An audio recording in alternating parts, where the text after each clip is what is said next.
ठीक है। Minda corporation limited द्वारा आयोजित एनुअल क्वालिटी सर्कल कंपटीशन में मैं अपनी टीम स्पार्टन की तरफ से आप सभी का हार्दिक स्वागत एवं अभिनंदन करता हूं। मिंडा कॉर्पोरेशन लिमिटेड 1958 से शुरू होकर लीडिंग ऑटोमोटिव कंपोनेंट सप्लायर है, जिसका टोटल वर्कफोर्स 16,000 से अधिक और ईयरली रेवेन्यू 43,000 मिलियन रुपीज है। स्पार्क मिंडा ग्रुप 5 वर्टिकल्स में डिवाइडेड है, जिसमें पहला है मेकाट्रॉनिक्स, दूसरा है वागीखाने, तीसरा है इंटीरियर प्लास्टिक डिवीजन, चौथा है आफ्टर मार्केट, पांचवा इलेक्ट्रॉनिक्स और हम सभी इंटीरियर प्लास्टिक डिवीजन से हैं। हमारा इंटीरियर प्लास्टिक डिवीजन का प्लांट बेच राज्य गुजरात में स्थित है। हमारे यहाँ injection moulding process, assembly process दोनों होते हैं और हम ITF और ISO 45001 से सर्टिफाई हैं और साथ ही साथ अमेजिंग वर्क प्लेस से भी सर्टिफाई है। आइए हम आपको अपने कंपोनेंट से अवगत कराते हैं। हमारी company air vent, battery tray, set floor console की मैन्युफैक्चरिंग करती है। आइए अब मैं आपको अपनी टीम से अवगत कराता हूँ। हमारी टीम के फैसिलिटेटर मिस्टर मनीष कुमार और team coordinator mister Rishabh Rastogi हैं। और मैं टीम लीडर ब्रजेश सिंह, मैं टीम लीडर अमित सिंह, मैं टीम मेंबर कुलदीप सिंह, मैं टीम मेंबर प्रशांत सिंह, मैं टीम मेंबर अभिनव उपाध्याय। दोस्तों इस क्वालिटी सर्कल प्रोजेक्ट को हमने जुलाई 2024 में शुरू किया और सितंबर 2024 में खत्म किया। इस दौरान टोटल हमने 11 मीटिंग्स की। हमारी मीटिंग हर शुक्रवार 2:30 बजे से लेकर 3:30 बजे के बीच में होती थी। हमारी अटेंडेंस इसमें 100%। साथियों, जैसा कि आप सभी जानते हैं, किसी एक्टिविटी करने के लिए एक टाइम बाउंड प्लान की आवश्यकता होती है। हमने अपनी एक्टिविटी को पूरा करने के लिए एक गैंट चार्ट का प्रयोग किया है, जिस प्रकार से है।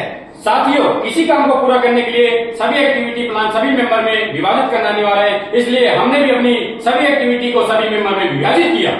आगे लाइन में आ रही समस्याओं को हमने जाने के लिए ब्रेनस्टॉर्मिंग किया। हमें ये सारी समस्याएं मिली। इन सभी समस्याओं को उनकी गंभीरता के अनुसार हमने ABC कैटेगरी विभाजित किया। अब ABC कैटेगरी क्या होती है? प्रशांत, एक टाइप समस्या होती है जिन्हें हम खुद सॉल्व कर सकते हैं। टाइप की समस्या वो होती है जिन्हें हम दूसरे डिपार्टमेंट से सॉल्व कराते हैं, और C टाइप की समस्या होती है जिनकी सॉल्विंग के लिए हमें टॉप मैनेजमेंट की आवश्यकता होती है। और इस तरह से इन सभी समस्याओं को हमने लिस्ट डाउन किया, इन्हें PQCDSI कैटेगरी पर रैंक किया और पाया कि सबसे अधिक रैंकिंग डक्ट कमिंग ऑर्डर और स्ट्रक्चर लॉक की थी। इसलिए हमने इस डिफेक्ट में काम करने का फैसला किया।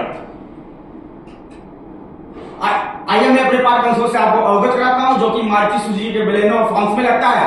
हमारा सेट फ्लोर कंसोल 2 पार्ट में मिलकर बना है। पहला कंसोल असेंबली, दूसरा डक्ट असेंबली। आइए मैं आपको समस्या से अवगत कराता हूँ। जैसा आप देख पा रहे हैं, ओके पिक्चर में डक्ट लगा, NG पिक्चर में डक्ट मिसिंग है और NG पार्ट के प्रारंभिक एनालिसिस के दौरान हमने पाया कि स्ट्रक्चर का लॉक टूटा हुआ था। इसके बाद हमने सेट फ्लोर कंसोल के BPM को मॉनिटर किया, जिसमें हमने पाया कि हमारे पार्ट का BPM अपने टारगेट से काफी आगे जा रहा था। सेट फ्लोर कंसोल के PPM को मॉनिटर करने के बाद हमने उनके डिफेक्ट के लिए पैरेटो चार्ट बनाया और हमें डक्ट कमिंग आउट और डक्ट लॉक रेट, जो कि सबसे बड़े कंट्रीब्यूटर थे, इनकी टोटल क्वांटिटी 143 थी, इनका कंट्रीब्यूशन 70% था। इसलिए हमने डिफेक्ट को 0 करने का टारगेट लिया। और इस टारगेट सेटिंग के लिए हमने स्मार्ट मेथोडोलॉजी का यूज किया, जिसमें S for specific, M for measurable, A for achievable, R for realistic, T for time bound. तो अमित जी हम क्या करने वाले इस हैं? समस्या को खत्म करने वाले हैं। हमें कितना खत्म करना है? इसे 0 करेंगे। क्या ये हो सकता है? बिल्कुल हो सकता है। कब तक करेंगे? सितंबर 2024 तक। इसके बाद हमने मैन्युफैक्चरिंग प्रोसेस को चेक किया, जिसमें हमने पाया कि हमारा डिफेक्ट असेंबली प्रोसेस के दौरान जनरेट हो रहा था।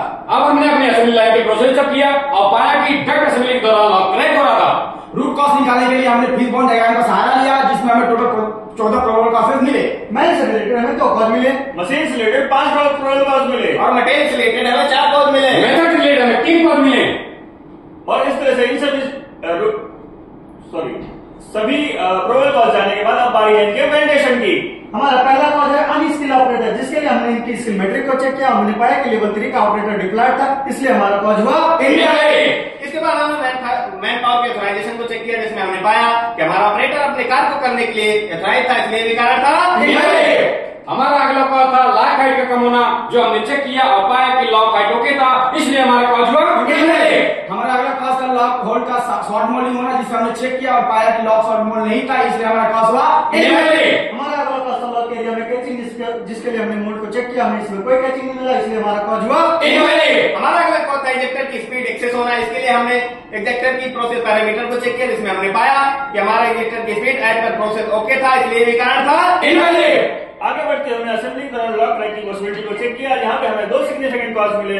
पहला था असेंबली टूल का लॉक के साथ फाउल करना, यहाँ पे पूरी पॉसिबिलिटी थी लॉक क्रैक होने की, इसलिए पहला कॉज था वैलिड।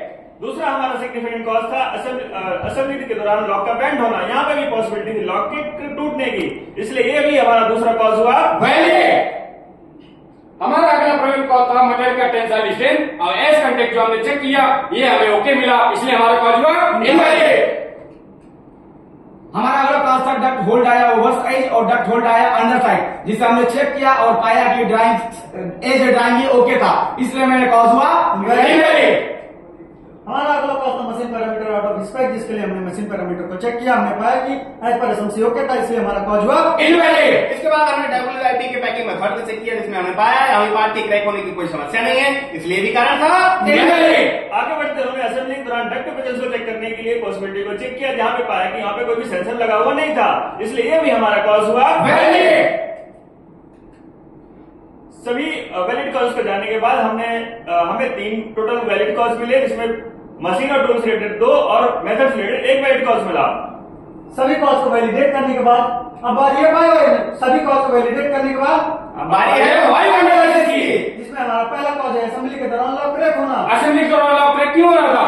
असेंबली टू लॉक के साथ फॉल कर रहा था। असेंबली टू लॉक साथ फॉल क्यों कर रहा था? लॉक एरिया हमारा विजुअल नहीं था। लॉक एरिया विजुअल क्यों नहीं था? असेंबली टू लॉक को कवर कर रहा था। असेंबली टू लॉक को कवर क्यों कर रहा था? वहाँ पे राउट क्रॉस सेक्शन टूल का क्या यही हमारा रूट कॉज है?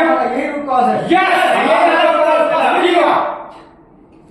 और हमारा दूसरा कॉज था असेंबली के दौरान लॉक की प्रोफाइल का डैमेज हो जाना। लॉक प्रोफाइल डैमेज क्यों हो रहा था? क्योंकि लॉक बेंड हो जा रहा था। लॉक बेंड क्यों हो रहा था? बैंडिंग फोर्स मूवमेंट लग रहा था। बैंडिंग फोर्स मूवमेंट क्यों लग रही थी? Lock top to supporting link की हाइट ज्यादा थी, लीड की हाइट ज्यादा थी। लॉक सपोर्टिंग लिंक की हाइट कम थी। क्या यही हमारा रूट कॉज था? ये हमारा रूट कॉज था। हमें दूसरा रूट कॉज मिल गया। हमारा तीसरा वैलिड कॉज था chances of different model part supply. Different model part supply में चांस क्यों थे? क्योंकि लाइन पे JWG और D10 पार्ट मिक्स होने के चांसेस थे, पार्ट मिक्स होने के चांस क्यों थे? क्योंकि लाइन पे दोनों पार्ट मॉडल को चेक करने के लिए मैनुअल चेक पॉइंट्स थे। मैनुअल चेक पॉइंट क्यों था? क्योंकि लाइन पे कोई भी इंजीनियरिंग कंट्रोल लगा हुआ नहीं था, कंट्रोल क्यों नहीं था? क्योंकि लाइन पे कोई भी प्रोग्राम नहीं लगा था जो डक्ट प्रेजेंस को चेक करे। क्या यही हमारा रूट कॉज था? हाँ, ये हमारा रूट कॉज था। हमारा तीसरा रूट कॉज मिल गया। सभी रूट कॉज को जानने के बाद हमने अग्रेंस और डिटेक्शन की बेसिस पे इनकी एक्शन